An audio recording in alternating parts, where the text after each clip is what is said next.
ఒకటి మాత్రం నిజం, నేను బన్నీని ఆర్యతో స్టార్ట్ నా జర్నీ, తను ఎలా ఎదుగుతున్నాడో చూస్తూ వచ్చాను.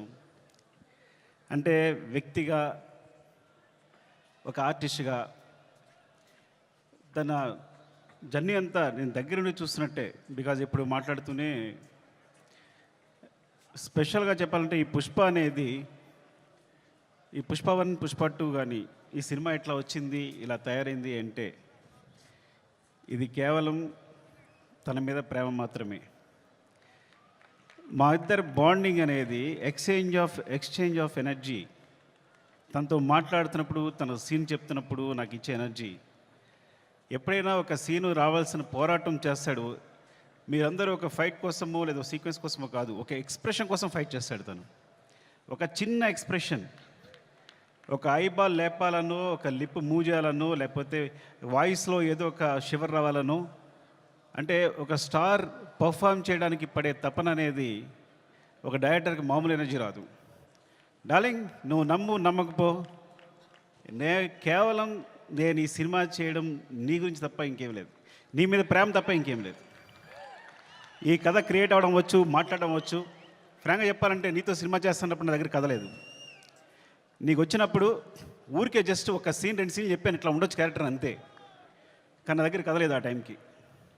సో నువ్వు నమ్మి నా తర్వాత నువ్వు నాకు ఇచ్చిన ప్రతి క్షణం నాతో మాట్లాడుతూ ఎనర్జీ కానీ, మన ఇద్దరిని కూర్చున్నప్పుడు నేను ఒక సీన్ చెప్పినప్పుడు నువ్వు ఇచ్చే తపన కానీ, సీన్ గురించి పడే తపన కానీ, ఈ వ్యక్తి కోసం ఏదైనా చేసేయచ్చురా. బికాజ్ సినిమానే మా ప్రపంచం. ఆ సినిమాలో ఈ సినిమాని ఒక స్థాయి తీసుకెళ్ళడానికి వ్యక్తి ప్రయత్నిస్తున్నాడు అంటే ప్రతి ఒక్కరికి ఒక ఎనర్జీ వస్తుంది. సెట్లో మొత్తం అందరికీ శ్రీవల్లి చెప్పినట్టు, శ్రీలీల చెప్పినట్టు, లేదా అందరూ నా టెక్నీషియన్స్ చెప్పినట్టు, నా అసిస్టెంట్ చెప్పినట్టు ప్రతి ఒక్కరికి కూడా ఏదైనా ఇప్పుడు ఫర్ ఎగ్జాంపుల్ అంటే ఒక ప్లాట్ఫామ్ క్రియేట్ చేస్తాడు తను ఈ హైలో. అది మైత్రి మూవీ కేసు అయినా మేమందరైనా సరే ఈ ప్లాట్ఫామ్లో మమ్మల్ని కూర్చోబెడతాడు. ఆ హైట్లోనే మా అందరం చేయాల్సి వస్తుంది. ఈ హైట్లోనే అందరం, నేను కూడా అక్కడికి ఎక్కి వర్క్ చేయాలి. ఏ ఆర్టిస్ట్ అయినా, ప్రొడ్యూసర్స్ అయినా, టెక్నీషియన్స్ అయినా ఆ హైట్లోకి వెళ్ళి వర్క్ చేయాలి మేమందరం. సో తను ఒక ప్లాట్ఫామ్ అంత హైలో క్రియేట్ చేస్తాడు కాబట్టి మీరు చూసారు కదా టీజర్లో ఉంటుంది, తను ఎక్కడ నిలబడతాడు చూసారా, అక్కడ మనందరినీ తీసుకెళ్తాడు. అక్కడ తీసుకెళ్ళి అందరినీ కూర్చోబెడతాడు, అక్కడ వర్క్ చేస్తాడు. అలా వర్క్ చేయడం వల్ల వచ్చిన మూవీస్నే Pushpa 1, Pushpa 2. Love you darling is pure my love towards you. ఇది కథ కాదు, సినిమా కాదు, రాయడం కాదు, ఇది నీ పట్ల ప్రేమ తప్ప ఇంకేమీ లేదు. Love you so much darling, love you. ఇంకాసేపు ఉంటే అండ్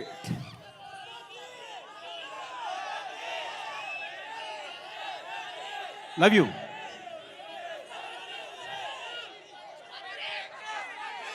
పుష్ప 3 నేను మీ హీరోని అఫ్కోర్స్ ఒక సంవత్సరం షూట్ ఆల్మోస్ట్ 2 years కష్టపెట్టాను. 2 years అంటే 3 years తీసేసుకున్నా. ఒక వ్యక్తి లైఫ్లో 3 సంవత్సరాలు తీస్తానంటే మీరు మీ హీరోని అడగండి, నేను నా ఫ్రెండ్ అడుగుతా తర్వాత నా కోసం మళ్ళీ ఇంకో 3 years ఇవ్వగలే అవకాశం ఉందా అని. Then I will do. Sorry darling, నీ ప్రైమ్ టైం అంతా లాగేసుకున్నాను ఈ రోజున. అండ్ సో అంటే ఇంకా తప్పదు, నేను అందరి గురించి మాట్లాడలేకపోతున్నాను ఇప్పుడు. అండ్ మై ప్రొడ్యూసర్స్, అంటే సినిమా అనేది ఇప్పుడు నేను టెండూల్కర్ ఫ్యాన్ని. టెండూల్కర్ ఫస్ట్ క్లాస్ మ్యాచ్ ఆడుతున్నప్పుడు ఎవరు జనాలు లేరు స్టేడియంలో. అదే T20 వన్ డే మ్యాచ్ ఆడుతున్నప్పుడు అందరూ ఉన్నారు. సో అలాంటి ప్లాట్ఫామ్ క్రియేట్ చేస్తారు మా producers. One day match, T20 match and platform create చేస్తారు. సో దాంట్లో మేమందరం మంచి ప్లేయర్స్గా ఆడగలం. So thank you so much. Main Ravi garu, Naveen గారు, అసలు మీ గ్రోత్ అనేది ఎంత బాగుందంటే, ఎంత అందంగా ఉంది అంటే నేను చాలా ఆనందపడుతుంటాను లోపల. Thank you so much sir. ఇంకొకసారి అవకాశం వచ్చినప్పుడు మాట్లాడతాను, ఏమనుకోవద్దు. అండ్ చెర్రీ గారు, అసలు పుష్ప 1, పుష్ప 2 పార్ట్స్ అవడం కారణం చెర్రీ గారు. ఇది 2 parts వేసిన చెర్రీ గారు. సినిమా అయిన తర్వాత ఇన్ని రోజులు పట్టింది సినిమా, ఒకసారి చూడండి ఎంత లెంగ్త్ ఉంది అంటే 3 hours వచ్చిన లెంగ్త్ అంటే ఇది రిలీజ్ చేసేద్దామని అన్నారు. సో ఆ విధంగా పుష్ప 1 రిలీజ్ చేస్తాం, అందువల్ల పుష్ప 2 చేయాల్సి వచ్చింది. Thank you so much Cherry garu. And Deepali, hate and love relationship రోజు మనం గొడవ పడతాం. అండ్ మీరు ప్రతిరోజు మీరు పడ్డ తప్పన సెట్లో. Thank you so much. And కుబా, మీరు దిల్ రుబా. ఈ వ్యక్తి మామూలు వ్యక్తి కాదు. ఈజ్ విజువల్ సార్ అంటే తన విజన్ అనేది వేరే. నేను తను లేకుండా ఒక్క ఫ్రేమ్ కూడా ఊహించలేను. Thank you so much Kuba. And Srivalli గురించి మాట్లాడాలి కంపల్సరీ. నేను ఎడిట్ చేస్తున్నప్పుడు సినిమా చూసినప్పుడు తన క్లోజ్అప్ చూసి కూర్చుండిపోతున్నాను. తను వెనుకున్నా సరే అంత అంటే ఎంత ఫ్రీక్వెన్సీ మ్యాచ్ అయింది అంటే నేను ఎప్పుడు తన దగ్గర చేయని చెప్పక్కర్లేకపోయింది. అంటే తను నేనేం చెప్పినా వెంటనే తను నేను చెప్తుంది వీళ్ళు చేసేస్తుంది అంతే తప్ప మధ్యలో డిస్కషన్ లేదు ఇప్పుడు కూడా. అంత ఫ్రీక్వెన్సీ మ్యాచ్ ఉంది. అంటే ఒక ఒక ఒక క్లోజ్అప్ని ఎప్పుడు నేను ఎన్నిసార్లు అరే ఎంత వెనకాల తను హీరో మాట్లాడుతున్నా కూడా వెనకాల ఉంటూ ఎక్స్ప్రెషన్ ఇస్తుంటే కనుక నా అయ్యేట్ వెళ్ళిపోతుంది. మొన్న గర్ల్ ఫ్రెండ్ టీజర్ చూశాను నేను, రాహుల్ చూపించాడు, అందరినీ క్లోజప్సే. అరే నువ్వు భలే పట్టుకున్నావు ఈ పిల్లల్ని, ఎందుకంటే ఈ చాలా చాలా మంచి ఎక్స్ప్రెషన్స్ ఇవన్నీ కూడా. సో చాలా బాగుంది గర్ల్ ఫ్రెండ్ టీజర్, చాలా బాగుంది. Thank you Srivalli. నేను ఇంకోసారి మాట్లాడతా సరిగా మాట్లాడిపోతే. Darling love you. Desh Prasad, నేను నా జర్నీ ఎలా ఉంటుందంటే ఎవరైనా నా జీవితంలోకి వచ్చారంటే అది సాగుతూనే ఉంటుంది. సో అంటే నేను ప్రేమించే వాళ్ళతోనే ప్రేమతోనే వర్క్ చేయగలను. Darling love you so much. నువ్వు క్లైమాక్స్ ఇచ్చిన బ్యాక్గ్రౌండ్ స్కోర్ ఈజ్ ఆసమ్. నిజంగా సినిమాని ఎక్కడికో తీసుకెళ్ళావు. Thank you so much darling. And Sreeleela, thank you Sreeleela.